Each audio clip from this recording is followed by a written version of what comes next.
Welcome back, everybody, and thank you for tuning into this episode here at Mobile Outdoor.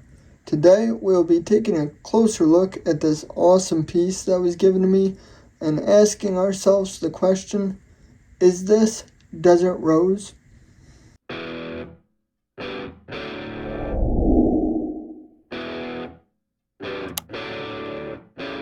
Now, I know what you're thinking.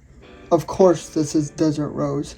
And I'll even say that, in my opinion, this is probably one of the most identifiable minerals out there, or at least a top 5 for me. But the problem with referring to it as desert rose is it doesn't really tell me what this rock is made up of. So in order to answer that question, we have to break it down a little farther.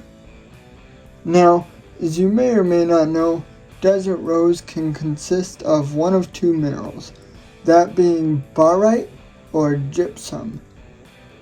Now, gypsum is the more common of the two, but that doesn't necessarily mean that that's what we have here, since we didn't receive any sort of label with this piece.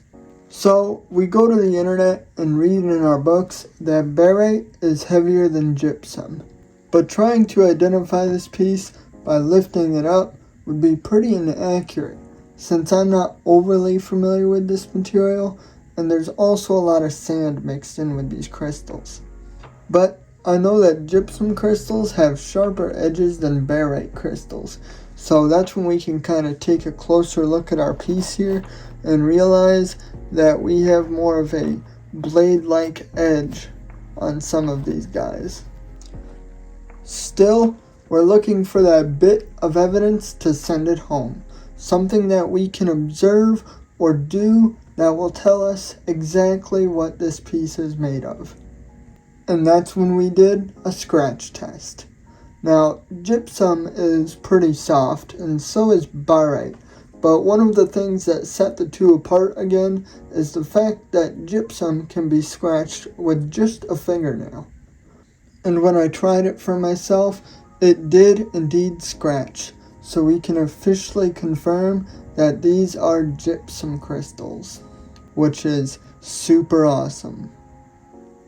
Before we take a closer look at this piece, I want to give a quick shout out to some people over on Discord that helped me confirm this information. It was super helpful, and I always appreciate that community over there. But without further ado, let's get a closer look.